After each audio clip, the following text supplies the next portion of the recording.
बहुत सारी ख़वातीन जब यहाँ पे आती हैं तो डिफरेंट किस्म की जो केस प्रेजेंटेशंस होती हैं उसमें एक बड़ी फ्रीक्वेंट प्रेजेंटेशन ये होती है कि जब भी इंटीमेसी होती है हस्बैंड के साथ तो मैं बहुत जल्दी जो है वो वेट हो जाती हूँ और अजीब जो उनके हस्बैंड की कंप्लेन होती है वो यूजुअली ये होती है कि कुछ भी चीज़ होने से पहले ही जो वाइफ है वो बहुत ज़्यादा वेट हो जाती हैं और नीचे जो प्राइवेट एरिया है पेरिनियल एरिया होता है उसमें वैसे ही बच्चों की डिलीवरीज के बाद वेट कम करने ज़्यादा करने के बाद सी सेक्शंस के बाद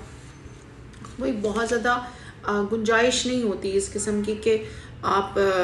बहुत ज़्यादा फील कर सकें, तो फीलिंग ऑलरेडी बहुत कम होती है और ऊपर से ऑन टॉप ऑफ दैट जो ख़ातून होती हैं उनको वेटनेस बहुत ज़्यादा हो रही होती है। अब ये जो एक मसला है ये बड़ा फ्रीक्वेंट और बड़ा बहुत ज़्यादा कंप्लेन आ रही होती है।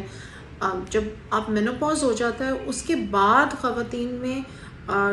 वेजाइनल ड्राइनेस की बहुत कंप्लेन होती है कि मियाँ के साथ मिलने को दिल नहीं करता, बिल्कुल it is a very painful process हो जाता है हमारे लिए। वेजाइनल फिशर्स आ रहे होते हैं, वेजाइनल उसमें जिसे हम कहते हैं आम ज़बान में चीरे पड़ रहे होते हैं और ख़ातून जो हैं she is suffering from vaginal dryness. मगर लेट 30s और मिड 40s अप टिल 50-53 जब तक मेनोपॉज नहीं होता तब तक ये भी बहुत कंप्लेन आती है कि it becomes a very messy business that down there everything is so wet that you are unable to feel anything or you are unable to perform any kind of act। तो उसमें doctor साहब हम क्या करें? तो in that regard मेरा ख़वातीन को ये मशवरा है कि आपकी जो ये हेल्थ होती है, जो वेजाइनल हेल्थ होती है, it has a lot to do with your urinary bladder as well. जितनी दफ़ा आप डिलीवरीज करती हैं, सी सेक्शन होते हैं या आप फॉरसेप्स डिलीवरी से गुजरती हैं, वैक्यूम डिलीवरी से गुजरती हैं, आप सक्शन लगाई जाती है, एपिज़ोटमी की जाती है, यानी आपको जो साइड पे टक लगा के बेबी के सर को बाहर निकालने के लिए एक जगह रास्ता बनाया जाता है। ये सारी असिस्टेंस जो होती है बेसिकली ये आपके लोअर एरिया को बहुत ज़्यादा ओपन अप कर देती है। और ऐसा नहीं है कि जिन लोगों के सी सेक्शन होते हैं उसमें ये बहुत ज़्यादा बचत हो जाती है, लेकिन 50% तक उनके हालात जो हैं वो बहुत बेहतर होते हैं एज़ कम्पेयर टू जिन लोगों की नॉर्मल वेजाइनल डिलीवरीज हुई होती हैं। तो आपको ये कभी नहीं भूलना है कि जब भी बच्चे का सर बाहर आ रहा होता है तो आपकी जहाँ से बच्चे का सर बाहर आता है वहाँ पे ऊपर एग्जैक्टली उसी पॉइंट के ऊपर पेशाब की नाली होती है और उसके नीचे आपकी पखाने की नाली होती है। तो आपका जो मसाना है वो हर लेबर में, हर डिलीवरी में, हर 9 मंथ्स ऑफ प्रेगनेंसी में वो बहुत पेशाब की नाली और पेशाब का जो स्फिंक्टर है, जैसे हम यूरिनरी ब्लैडर का स्फिंक्टर कहते हैं, वो बहुत ज़्यादा डिस्टर्ब होता है एंड इसके बारे में कोई बात नहीं की जाती है। अब जब आप और विद टाइम एज के साथ कोलेजन के लॉस के साथ साथ हमारा जो स्फिंक्टर्स पे कंट्रोल है वो बहुत कम हो जाता है। कई औरतें जो हैं वो ड्यूरिंग द इंटरकोर्स यूरिनेट कर जाती हैं, यानी उनको फील नहीं होता है और उनको जब पेनिट्रेशन होती है तो उस पॉइंट के ऊपर एकदम से उनकी जो ब्लैडर का थोड़ा सा फ्लूइड है वो निकल आता है। अब बात करने में ये बड़े अजीब किस्म के टॉपिक हैं, ये अजीब किस्म की कॉन्वर्सेशन है, बट यू नो बिकॉज हमारी ख़वातीन बेचारी घरों में इतना खपरी होती हैं इन चीज़ों पे, इतनी परेशान होती हैं, इतनी अकेली होती हैं। ना आप ऐसी बात अपनी माँ से कर सकते हैं, ना बहन से कर सकते हैं, ना फ्रेंड से कर सकते हैं, ना कज़न से कर सकते हैं, हस्बैंड से भी नहीं कर सकते, तो करें किससे? एंड इस इशू की उनको समझ नहीं आती। वो समझती हैं कि ये नेचुरल वेटनेस जो है वो उनका एक बॉडी का एक सिम्टम है, जैसे मर्दों में एक डिस्चार्ज होता है, ये हमारा औरतों का डिस्चार्ज है। नहीं, सब औरतों का डिस्चार्ज जो है वो ऐसा नहीं होता है कि आपका सारी ज़िंदगी आपकी बहुत अच्छी गुजरी, नॉर्मल गुजरी, बच्चे पैदा हुए, अब 40+ के ऊपर या 39-36 पे आके 4 बच्चों के बाद आप वेट ही हुए जा रहे हैं, इंटरकोर्स अभी शुरू ही नहीं हुआ और आप यूर ऑल वेट एंड एक तरफ तो ऑलरेडी आपका जो इशू है वो ये है कि लैक्सिसिटी बहुत ज़्यादा है, जगह खुली हुई है, और दूसरी तरफ वहाँ पे बेतहाशा फ्लूइड एकदम से आ गया। अच्छा, अब उस फ्लूइड की निशानी ये होती है कि वो फ्लूइड जो है वो स्मेली नहीं होता है, उसका कोई ख़ास कलर नहीं होता है, उसमें से कोई फाउल स्मेल, कोई कलर ग्रीन येलो नहीं, वाइटिश कलर ज़्यादा नहीं होता, ट्रांसपेरेंट होता है।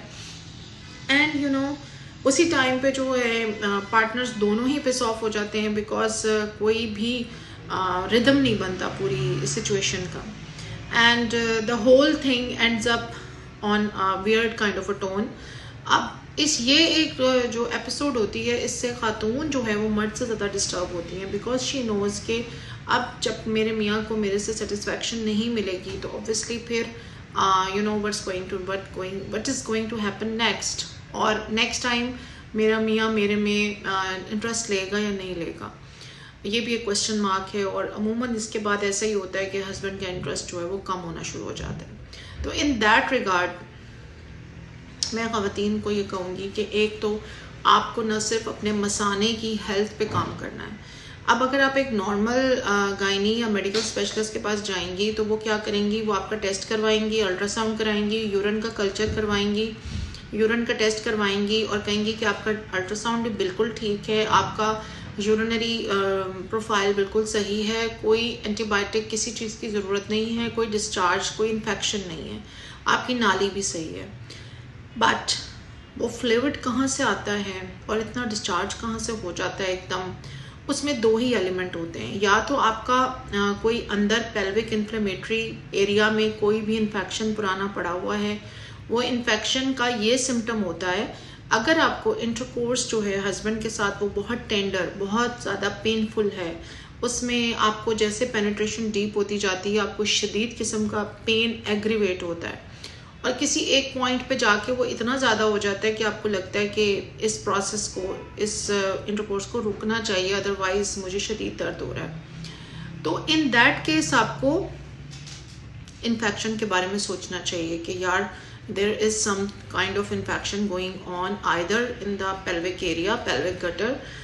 urinary tract, या फिर ovaries में, या vaginal canal में, या uterus में, या fallopian tubes में there is some kind of infection जिसको हमें चेक करवाना चाहिए। लेकिन अगर जो 90% कंप्लेंट जिसकी मैं बात कर रही हूँ इस वक्त, उसमें नॉर्मली पेन नहीं है, उसमें किसी किस्म का कोई दर्द नहीं होता है, बस मसला ये होता है कि खातून कहती हैं कि जी उधर से आप हस्बैंड वाइफ मिलते हैं, उधर से ये सैलाब आ जाता है। इन दैट रिगार्ड आपको इन्फेक्शन के साथ साथ अपने यूरिनरी हेल्थ को भी इन चेक रखना है। आप आके यूरिनरी जो हमारे पास यूरिनरी स्ट्रेंथ के, यूरिनरी ब्लैडर के, यूरिनरी स्फिंक्टर के जो प्रोसीजर्स सारे के सारे अवेलेबल हैं, जिससे आपका यूरिनरी ब्लैडर जो है उसका कंट्रोल बहुत अच्छा हो जाता है, जो कि डिलीवरीज के बाद बहुत कम हो जाता है औरतों में, और उसकी वजह से फिर it ends up into a very bad embarrassing situation in the bed with your partner. तो